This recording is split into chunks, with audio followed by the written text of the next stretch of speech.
Here we are. Thursday morning, 10 a.m. Green check marks across the top of the board. We're live. Real Estate Now coming at you. Stacy Chevalier, good morning. Good morning. So happy to be here today. Yeah, I'm happy to be here too. It's like almost the end of the 5th month of the year. I can't believe that. That's crazy. It's also a special day. Today is my wife's birthday, so shout out to my wife, Melanie. Birthday. Happy birthday, Melanie. Yeah. So we started off with breakfast in bed. That's why you're all dressed up. Do you got a jacket on? Are you guys going on a fancy?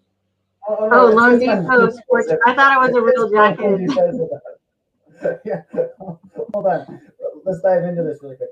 And it's my, you can't see it. It's the Oscar the Grouch shirt. Yeah. So, no, not dressed up. I'm dressed up to do live Facebook Real Estate Now. That's what I'm dressed up to do. You got your spring attire going on. You're looking very springy today. So I appreciate that, especially with all the rain that we've had the last 2 days. But, so what are we talking about today? There's one form that buyers can be using to really help set their offer apart from every other offer. And no, it's not an escalation clause. So we want to jump in that today because it's quite a complicated form, and we will spend the whole hour talking about this form. And to talk about purchase and sale addendums and forms, we're going to bring in our go-to real estate expert, Darcy Harding, with the Harding Group. There you go. There's Darcy sitting in her car, getting ready to show some more houses. I love Darcy. Are we doing Darcy and then rates? Or are we skipping the rates today? Oh, or did I miss a pre-show something? Hey, Darcy, you get to do rates with us. Guess what? They went up to 3% over this past week. So with all the inflation worries and what have you, they're still amazing. What I think is very interesting in this, I'm going to make it bigger. Let me see, go control. So this says a year ago last year, they're still down almost a quarter percent from end of May last year. Can you believe that? We're still lower than we were last year this time. That's pretty remarkable. I think that's a good story to tell. I think people don't realize where rates are at historically. So yeah. No. Anyways, great point. Thanks, Kate. Rates are super awesome, right, Darcy? They're great. And actually, a lot of people are kind of freaking out thinking, oh my God, rates are going up. And my usual response is to tell them the story of when I was 9 years old and my dad got a mortgage, and I was just old enough to really kind of comprehend parts of it. And I remember his rate being 19%. So. True that. True that indeed. So 1/6 of that is a great thing. So, Darcy, we've got you here today. We're going to jump right into it. The 22AD is a form that buyers can use in their offers. Tell us a little bit about that form. Okay, so it's a complicated form. I'll start off with that. It's a complicated concept. And this is where having an experienced agent who knows how to work the contracts and the forms really makes a difference. So I'm going to back up a little bit, and we've all heard the term cash is king when it comes to real estate, right? It's not a term that traditionally lenders like because it usually tends to mean that you are using cash. You're using cash to buy instead of getting a loan. However, in this environment, that term has really changed for me. So before it meant by using cash for the whole thing. Now to me, it means the amount of cash that you have available in order to back up your offer. What I mean by that is in terms of the 22AD. This is a form that's used to guarantee a certain amount to the seller in order to make sure the seller gets a certain amount of money, even if the appraisal comes in low. So before I start in this form more, I'm going to ask that we explain why the appraisal is important. The appraisal is important because let's say you put an offer on a house for $500,000 and the appraisal comes back at $400,000. The bank does not want to give you 500,000 because they don't see it being worth that. So they're going to give you 400,000 minus your down payment. Okay? The difference of 100,000 has to be made up for somehow. Now, sometimes you can adjust your down payment and you can come up with other ways to cover that, but essentially it needs to be made up for by cash. Either cash from the buyer, the seller reducing the price, meeting somewhere in the middle, or the whole deal falls apart. The important thing to remember right now is there's so many multiple offers that somebody has that cash. And this is where cash has become king in terms of the low appraisal. So the 22 AD is a form on which you say, hey, the plan is for me to offer this amount and everything should go smooth. But in the event that it is a low appraisal, I guarantee as the buyer, I will not come back to you and ask you to renegotiate the price as long as it doesn't appraise for X amount less than the sales price. Depending on what the sales price is, where that makes a difference. Sometimes people put 25,000, sometimes people put 100,000. I recently had a deal that I was working on that the buyer put, we will guarantee $151,000 of cash below the sales price. So in the event that it came in 151,000 low, we would still close at the sales price. If it came in 152,000 low, the buyer would have the right to come back and ask us to adjust things. Does that make sense to everybody? That's a lot. That's a lot to digest there. But I think you did a great job at it. And so it's the best thing you can do, in my opinion, and correct me if I'm wrong, if you don't have 100% cash, this is the next best thing to cash offer when you're financed. Exactly. And that example that I was giving, it actually came in 148,000 low. So Wow. they had to bring 148,000 on top of their down payment to the table in order to get that loan. Does the form let you go into details of if we're 150 under, 20 is coming from my agent, some's coming from here? It just says we will figure it out. Stacy, You're just not- assume none of it's coming from your agent, and I'll tell you why. Or lender. Right? Right now, and this is not meant as a complaint in any way. It's just it's a crazy hard market for buyers.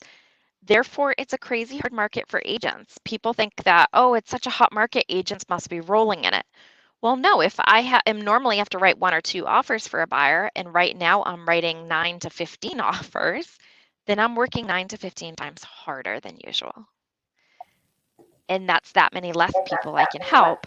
So we're working a lot harder for the money. So a lot of agents are not giving back to their buyers right now because they are working but so hard. I'm so sorry, misuse of, I shouldn't have chosen that term. I was just wondering That's if the form lets you show different buckets of where the money's coming from. No. So an experienced agent will do the form correctly. And it's really important that you do it correctly. So on that form, it just guarantees the amount of money that you're willing to bring to the table on top of the down payment. It does not state source. However, the source is really important. So when I'm doing that form, I always add another form that states, in the event that we have to use the money for a low appraisal, gift funds from mom and dad, or stock funds, liquidating stock, or wherever that money, I state where that money will come from, because you have to state that as part of the contract. Otherwise, you're misrepresenting yourself. That's so important, because we've seen in this market where buyers have said, just pulled the number out of the thin air and said, hey, I'll bring in an extra $50,000. It hasn't been sourced, seasoned. We don't know where that money's coming from, and so they just come up with this ubiquitous number. And so that's part of our side on the mortgage side. If you are going to use the 22 AD and say, hey, we're going to bridge this gap of of $50,000, $100,000, we need to make sure that's in the pre-approval. We need to know where those source of funds is, so we don't find ourselves after the appraisal, a week away from closing, saying, "Oh, I'm sorry, but that's not an acceptable source of down payment," and you just invalidated your whole purchase and sale. Because would they not lose their earnest money in that point? If they say they're going to cover 50,000 low and they can't cover 50,000 low, yeah, they're losing their earnest money. If they say they're going to cover 50,000 low and it comes in 60,000 low, they can back out, get their earnest money back. Gotcha. So I want to go back to something that you just said about the 151, and then you and I are actually working on a transaction that came in low. The appraisal came in low, and I have to say, Darcy, you were the first real estate agent that the clients were, I don't want to say happy, but they knew where the appraisal was going to come in at, right? Yeah. They weren't happy that it didn't support the appraised value, right? So I'll set the stage. The purchase price, contract price was 1.025 million, right? And the appraisal came back at 966. And tell us how you coached your client to, because you set the expectation that you thought it was going to be like 960. Yes. So where did you come up with that number? Experience. Are you an appraiser? Are you moonlighting as an appraiser? Is that what you're doing? No, maybe one day. Okay, so I have had, first of all, I want to say before this last probably 6 months, I'd never had a low appraisal before. In the last 6 months, I have had 1, 2, 3, 4, 5 or 6. Okay, so that's important to keep in mind. This is not something that happens in a normal market. We are in no way in a normal market, and the way we keep on getting low appraisals is because this week somebody might be asking 800 for a house. All the offers come in at 975. Next week, somebody might be asking 850 for a house, and those people that lost at 975 have been like, okay, I'm willing to go $1,025,000. And it keeps on going up, and appraisers have to use the comps for what has closed. They can use a little bit of what's pending and a little bit of what's on market, but they have to use the closed ones mostly. Okay, so the closed ones are not catching up fast enough with what the sales price is. So that's where we ended up here. Now, I've seen it time and time again as I'm putting offers in on places, and I know my people are willing to go 20% above the asking price, and we're losing to somebody who's gone 35% above, or whatever the situation might be. It's happening too often and too fast that I just know things are going to appraise low. And honestly, I think a lot of agents struggle with the explanation of why this happens because we haven't had to do it much, right? So even if you have a lot of experience, the words that you use to explain how to handle a low appraisal are difficult. It's a difficult concept. So when I'm going through the contract, and most of the time I try to do a mock offer with my clients before we start doing real offers, no matter what, I always insist upon sitting down with my clients and going over one full offer paragraph by paragraph and making sure they understand every piece and they can ask questions. Okay. Part of that is what happens in the event of a low appraisal and the 22 AD. In the scenario that you're talking about, I think that it was very clear that in that price range, we have been seeing appraisals come back around 10% higher than the asking price. So that's what I prepped my clients for. I think we have about a 10% gap here. Don't hold me to it, but that's where we came up with that number. And I believe actually you said something that backed me up on that independently. So he felt very comfortable with my assessment that way. Yeah.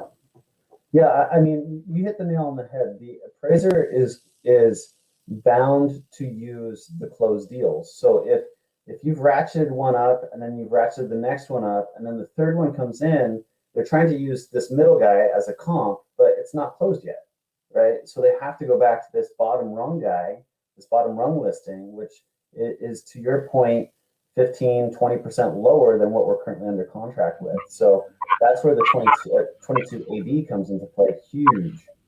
I have a clarifying question for either of you, for our audience. What is the difference between using this 22 AD and just waiving the appraisal? Don't do it. So much. Yeah. Yes, you can do that. That is a complete way to go. But if you waive the appraisal, no matter what the appraisal comes back at, you have to make up for the difference in cash or you lose your earnest money, no matter what. Okay. With a 22 AD, you have a buffer. You say, I will bring 100,000 extra in cash to the table, but if it appraises for more than 100,000 low, then you have a way to renegotiate. So it's not a huge safety net, but it is a safety net. What are you seeing percentage-wise? How many are just waiving appraisal and how many are using the 22 AD? In some cases, just for our audience to know, if you're putting enough money down, waiving the appraisal is not as scary because even if it doesn't, once you're way over the 20% down, maybe that's something else we can talk about. But in general, so the question really is, what are you seeing? 22 ADs or waiving appraisals more often? I'm seeing way more 22 ADs than I'm seeing waiving appraisals because people don't have unlimited cash. Well, some do. Good for them. So the reason, but this is a loaded question, and for two reasons. Okay. You can have the 22 AD. However, if you add as an enticement for the seller on top of that, releasing all or part of your earnest money as soon as you get into contract as a non-refundable deposit, which I don't recommend. However, it's the market and sometimes we need to do it. If you're doing that, it doesn't matter if you have a 22 AD and it comes in low because you're losing that earnest money anyways. So that's when I tend to see people waiving their financing. Yeah, really good clarification. Thank you. Because there's so many different forms you're going to be going through. So to go back to I sit down with my clients, we walk through it. I think that is so important because otherwise you could sign that 22 AD and then, we don't buy a lot of houses. And then you sign something else, waiving something that negates that, and you don't even know you did that, right? So yeah, so important, as we've always said, to have a very good partner on your side with real estate. Yeah, so thank you. Obviously, it's a really hard market to be showing house after house, putting an offer after offer, and not getting things accepted on occasion. Now, there's times that I'll get my very first offer accepted, which is great, but it's not all the time. The one blessing I see about this market is it gives me more time with my clients. So that way, as my clients learn the terminology, because me going through the contract once helps them immensely. Some people get it all, no problem. Some people's brains don't work that way, and it takes them multiple times to really understand all the concepts. And because of that, I'm glad that I feel like by the time we're actually getting something accepted, most of the time they really have a strong understanding of what they're signing. Whereas there's too many people that just throw a piece of paper in front of them and say, sign this, and they don't know. I mean, your earnest money can be 25, 30, 40, 100,000. It can be a massive amount of money. Yeah, I still get clients that come to me and they're like, well, I didn't know that was in my contract. So I'm like, oh, this is not a good time to find that out. So I was laughing when you said sometimes I write one contract. I think the last time I had a pre-approved buyer write one offer was back in February. So I was like, that might have been my client. I think it may have been, but anyways, all my clients since then have all been through multiple offer situations. So tell us a little bit, now that we're knee deep in the busy season, right? Is the market loosening up at all, or are we like still full tilt getting after it? Yeah, so it really depends on what price point, Okay. and it tends to loosen that way anyway. So what we're seeing is more inventory coming on the market quickly. Yay. The days on market haven't necessarily increased because most agents are using a review date and sticking to it. So because we have that, the days on market are something like 5, 6, because we hold it at that, not because naturally it's there. So you won't see the change there. However, where we're seeing the change is instead of having 20 to 30 offers on a house, we're having more like 3 to 9 or 1 to 5, something a lot less. So we're starting to see a little bit of a loosening. Now, I need to be very clear on this. It does not mean by any way is it a buyer's market or is it heading that way. This is like instead of blowing up the entire ship, you left this much unblown up, right? Like it's just it's just a bit. It's going to start to become slightly easier for buyers to get houses, slightly, not easy. And it's going to be increased because there's a lot of buyers who are finally saying, forget it. I have been doing this for months and I haven't gotten anything. We're just renting again. I've got 2 of those. Yep. Yeah. And my best advice is if you want to take a week or 2 off, go for it. Don't give up because there is a massive herd mentality in our country. And it is so strange how it happens. It's not like somebody gets on the news and says, hey, everybody, let's all take a break from shopping for real estate at the same time. But that kind of seems to be how it happens every year. Like I know every August for a week or 2, I can't tell you when in August, but it's going to happen. The market dies. And all of us, our agents are like, what just happened? Last week I would have had 47 showings on this house, and this week I have 3. The sun came out. That's my theory. I think in August, everybody's like, let's just go enjoy the sun, get on the lake, do a little Yeah. fishing. It's herd mentality. Everybody goes on vacation at the same time. But one thing I think if the people are stepping back, to your point, Darcy, let's like really maybe just make it a 2-week break, because if you do care about interest rates and payment, if that rate does creep up by the end of the year, even if you could save, I don't know that any of us on the call are saying that the prices are going to go down. Let's say they do drop 10 grand though. I don't know. If that rate goes up, your payments can be higher. So, I mean, now's the time. I don't know how to articulate that, but it's better to buy in a market like this with low interest rates than when it's easier to buy at a higher rate.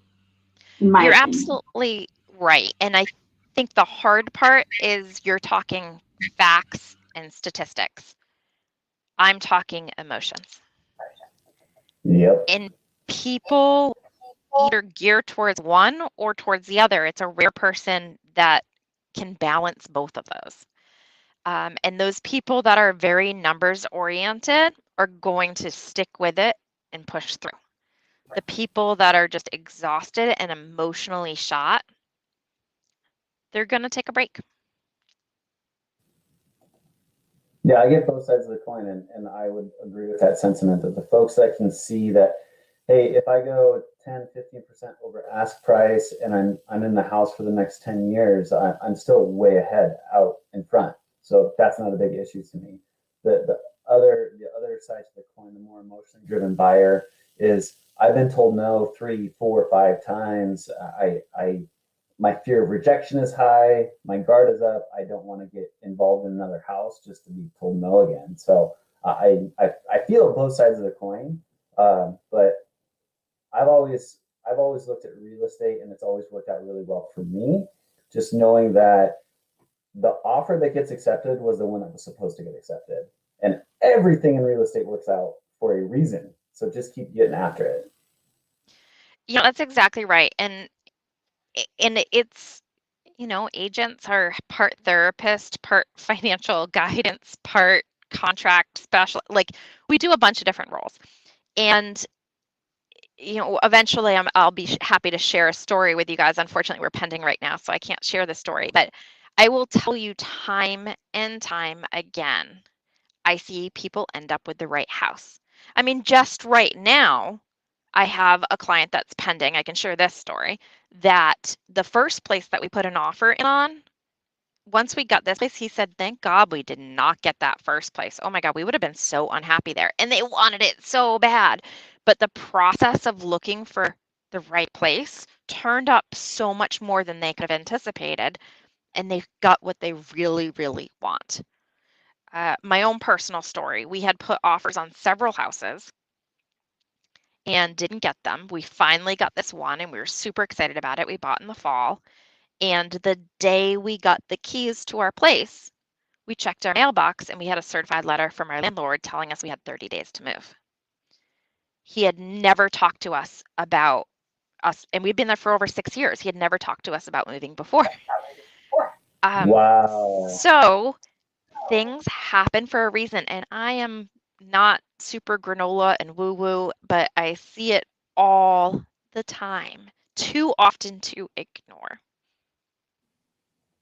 Yeah, there's definitely a universal cosmic aura over the real estate market too. So, but That being right said, on. if you So don't put yourself out there, you're not going to get it. So yeah, that's correct. You got to take those shots. So, anything else other than jumping into this 22 AD that buyers should be really preparing themselves as we come up against our 30-minute window here?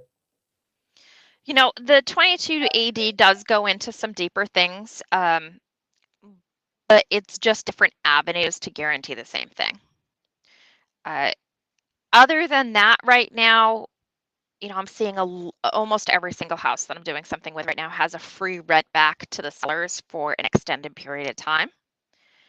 And I will say that one more time, a free rent back to the sellers for an extended period of time. It's important to note that because a lot of buyers are thinking, oh, well, I'll charge them $2,500 in rent that month. That's not getting it for you. That's how I had one of my clients win their offer. They were the only one to give the rent back and for free, right? There was a total of 6 offers on this house. Well, one was giving a rent back at a charge. They said no to it. Then we came in and said, rent. Oh, you want a rent back? Fine, good. Here you go, and they got it. So I would just caution. I did the same, and I think most people are good, but I would caution, and I don't know if this is where Darcy's mind's going. I do know someone that did that, and then the person never left. So if you don't have the paperwork signed, how do you know that the sellers or whoever's in the home is actually going to move out? So there is documentation. There are things you can do besides just offering it. And again, that's something you need to talk to someone like Darcy about. So if your agent's doing it right, when they submit the offer on your behalf, offering that, there's another form that needs to be in there that states the rules of that lease back. It's a tenant-landlord relationship. And I always put in there, if the seller overstays or does a holdover, as we call it, then the cost is this much per night, right? And we have to consider that. At least it's defensible in a court that way. So that's number one. Beyond that, you're absolutely right. And with eviction issues being the way that they've been this last year, it's been even more of an issue. It's a risk that I don't advise people take. However, I let them know these are your options. I don't make decisions on behalf of my client. I say, these are your options. Know that I don't necessarily advise it, but it might have to be what you need to do in order to win. You make that decision. Beyond that, you have to be very careful about the number of days. And this is related to you guys directly. If you do a rent back for more than 60 days, it's no longer a owner-occupied loan, and therefore it changes the terms of the rates, etc. Correct. It becomes an investment property. Yeah, and that I've hit that a few times now where the listing agent is asking for like 3 months back. And when I call and say, hey, we're putting in the offer and we're willing to give a month and a half and they say, oh, we really need the 3 months. And I explain to them, sometimes they get it, sometimes they don't. So it's important that you make sure you're very knowledgeable about the situation you're going into, that your agent, your loan officer understand the full scenario. Super important, but it's a Well it's a said. good time to buy a house right now. Ooh, Yeah. feedback. I think that this is very good knowledge for the people out there and will help them have a more secure offering and protect their assets. So I hope everyone buying knows what a 2280 is. Not Absolutely. okay. Well, Darcy, we're going to let you get back to your showing that you have here at 10:30. Thank you for joining us. We'll catch you next go around. Enjoy your Thank you, afternoon. Darcy. Thanks, guys. Have a great day. You See you too. later. Well, there you have it. 2280. Still winning deals. Just gotta take those shots.